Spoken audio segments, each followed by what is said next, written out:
I am so honored to be part of this group. We are honored to represent you on the board. I wanted to this morning tell you what it's like to be a board member, a member of the Board of Education. Like teaching, it has moments that are incredibly rewarding. Standing here looking at you, this is certainly one of them. But like teaching, it has moments that are incredibly difficult. And we wonder, why did we do this? We did this voluntarily. And that's because over here we have the owners. Like any large corporation, Jordan School District has a group of owners. The owners are the parents of your students. They're the public, the taxpayers. On them is the financial burden of this business. They pay the bills. It is from them that we receive the funds that build the buildings and run the programs and pay your salaries. And like it or not, they really ought to have a voice. It would not be fair to take their money and not give them a voice in how that money is spent. And then over here we have you, the teachers, the administrators. You shoulder the labor of this business. You make it valuable. You provide the service that we sell to the public. Without you, these owners have nothing. Now, whether they like it or not, that gives you some rights. And one of them being you have a right to not have them breathing over your looking over your shoulders and breathing down your neck and telling you exactly what to do. Can you imagine 100,000 bosses? So you have a right to a buffer zone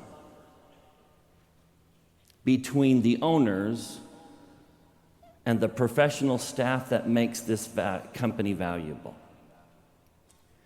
And that buffer zone is the Board of Education. We get put right in between you, in between the owners and the ones that make it valuable. And that is the blessing and the challenge of being a board member. If they throw darts, they hit us. We are their voice and your shield. Now, what that means is occasionally we turn this direction. We put you on our shoulders, we put you on our backs, and we turn and face them, and we make a request. Now, let me put that in perspective. We turn to the very people who elected us, the very people who put us into office, the very people who have the power to remove us from office should we decide to run again. We turn to those people and we make a request. That's a scary thought. That's what we've been doing all summer. Ever since we announced we were seeking a tax increase for your salaries, we have put you on our shoulders and we have turned to face them and we said, we need you to give us more money.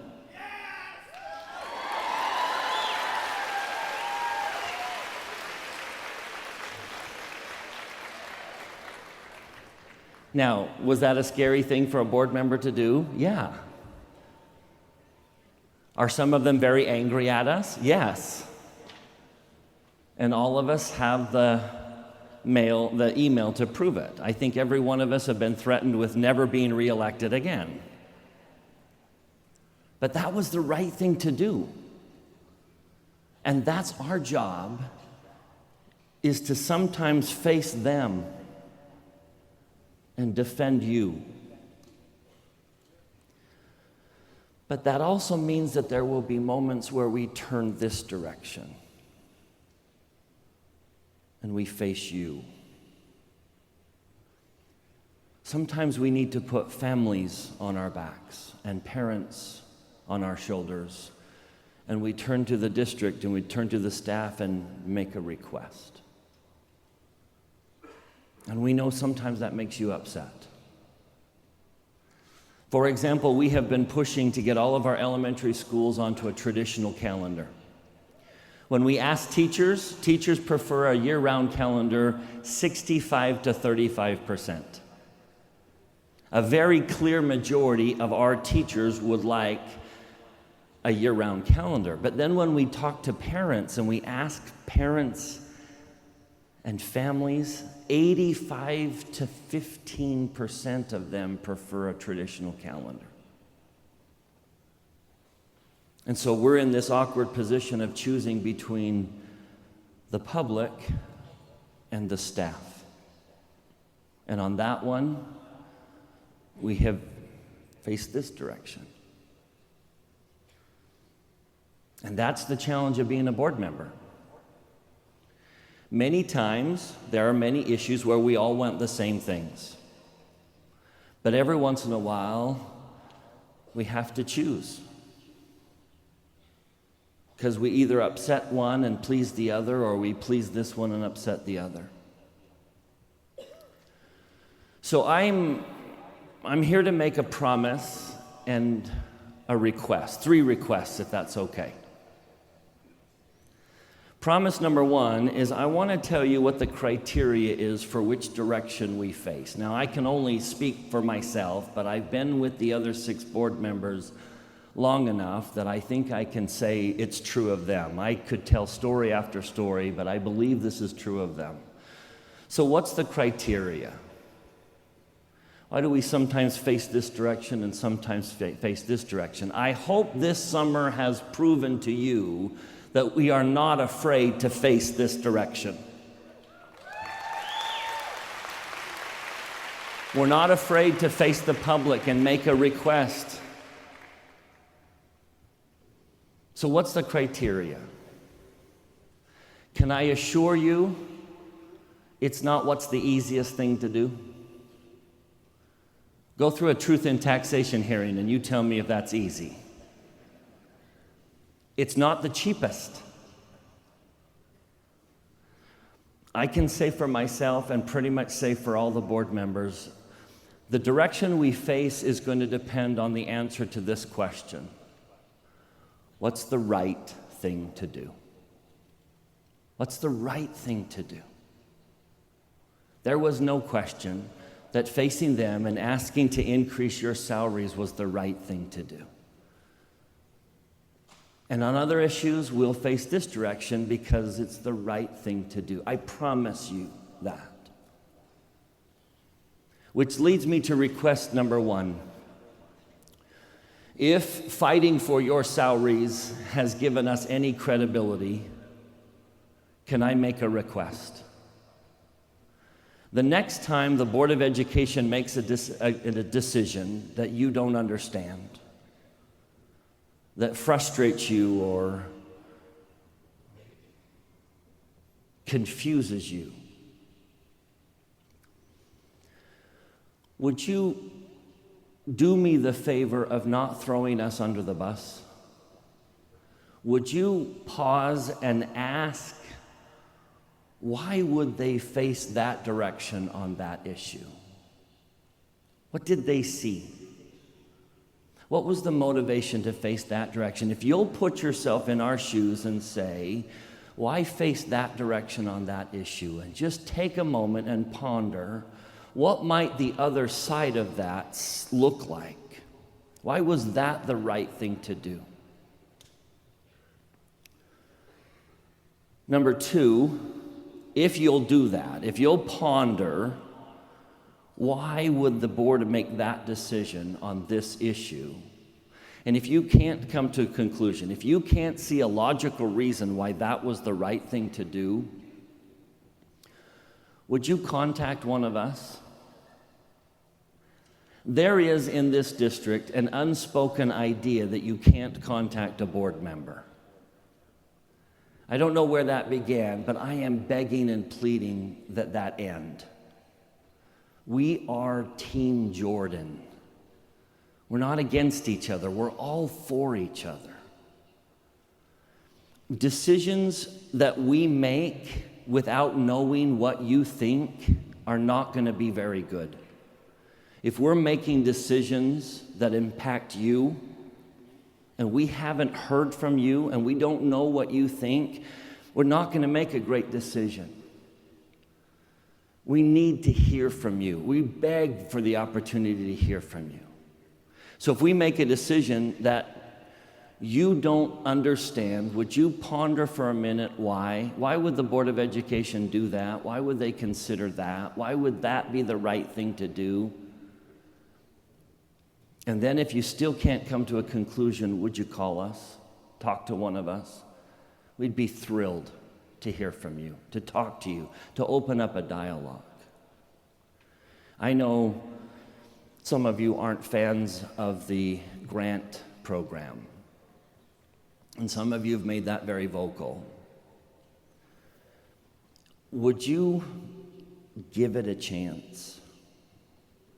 Would you ponder for a minute, why would the Board of Education think that was the right thing to do? Why face that direction on that issue? And give it a chance. Apply for a grant. We see this as a marvelous thing for our district. Which leads me to request number 3. Can I give every one of you an assignment? Sometime this school year. You don't need to do it today. I know how the beginning of school goes, but sometime this school year, would each one of you contact the board member? You can contact any one of us, but I would recommend you contact the board member in whose precinct your school resides. If you work at multiple schools, just pick whichever one. But would each one of you, at some point this year, reach out and contact the board member that represents that school? We don't divide up schools, but your school resides in one board member's precinct. Reach out, email, just say hello, share a thought. Now, let me clarify that. If you'll contact the board with issues that relate to the board, we deal with policy, big picture type things, not the flavor of the Kool-Aid in the faculty room. If you'll contact the board on issues that relate to the board, policies, procedures that are not being followed, you have a normal line that should be followed. If you have immediate concerns, go to your principal. Your principal has someone that they can contact. Follow that line. I don't mean to circumvent that. I don't want every complaint to go to the board, but I'd love to invite all of us to open up a dialogue, to be able to communicate a little bit better. So would each of you take the assignment to contact your board member at some point this year and just say hello, or share a thought, or point something out, or maybe express your views on a policy that has been written or hasn't been written? I invite you to connect with the board. Now I'd love to commit you. Those of you who will make me the promise, those of you who will promise to sometime this year connect with a board member, would you raise your hand?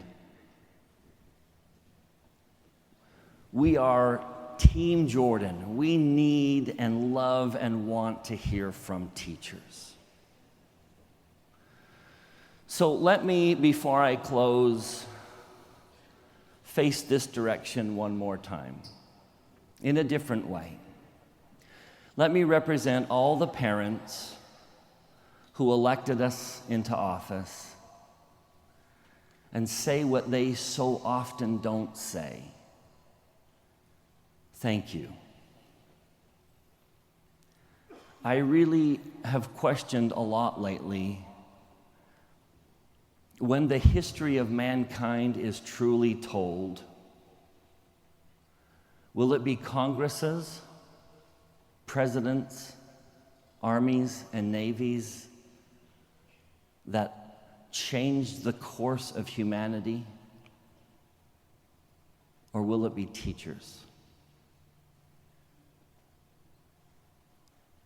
I don't know that there is a more powerful group on earth than teachers. You have greater influence. I've thought a lot about, I know all of you get criticism from parents. I know parents can be really cruel in their comments to and about teachers. But I wonder if in that critique there is even a compliment. I wonder if the reason parents can be a little critical is because they recognize the tremendous influence you have in the lives of their children. It's even debatable if parents have that level of influence.